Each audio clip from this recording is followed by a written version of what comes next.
Hi everyone, so welcome to the channel today. So in today's video we want to talk about something quite interesting, at least in my view, and it is based on a question, which is, does PR still work for B2B products?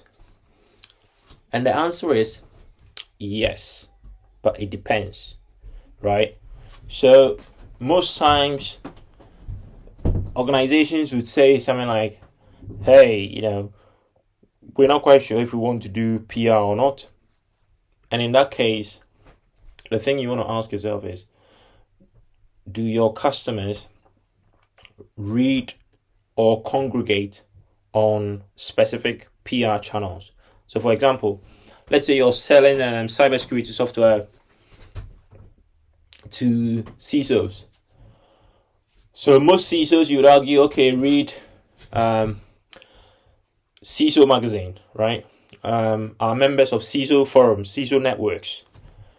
Might read Forbes, might read Business Insider, any CISO related publication. They might be members of specific CISO groups on LinkedIn, etc.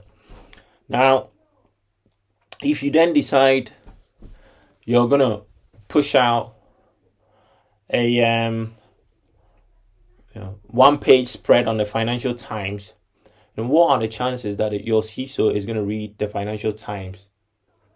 Probably very little chance. However, your CFO might be reading the Financial Times, right? So if you're going to do PR, sure, if the target audience is the CFO, then of course, do your PR in the Financial Times. If the target audience is your CISO or CTO, then look for a technical publication or get your PR agency to look for a technical publication to put that story in.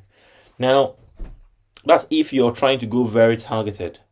However, if you're looking to just build brand awareness and just to get known in general, then sure, you can be a bit more lax about, the types of publications you pick.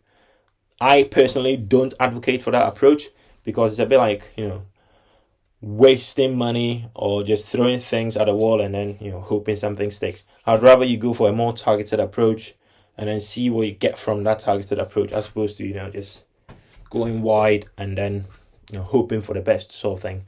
So go niche and then measure. Now, how do you tend to measure for PR contribution? Now, you tend to see PR contribution via two things, really, as far as analytics is concerned. Number one, direct traffic. So oftentimes when you start any PR activity, you want to watch how much your direct traffic is increasing. Number two, through SEO boost. So how much your brand related queries are increasing as a result of that PR activity. And so you want to always keep in mind, the time you start that PR activity and the time you end it, to see if these two channels have had any change as a result of that PR effort. If they haven't, then of course, you can turn around and say to the PR agency, hey, maybe we need to revise this. And lastly, how do you check to see if PR has been effective? When someone signs up, ask them, hey, how did you hear about us? I hope that was useful. If you like the video, subscribe to the channel. Any questions you might have, send it to us at info@suroni.co.uk. I'll be more than happy to help. All right, take care.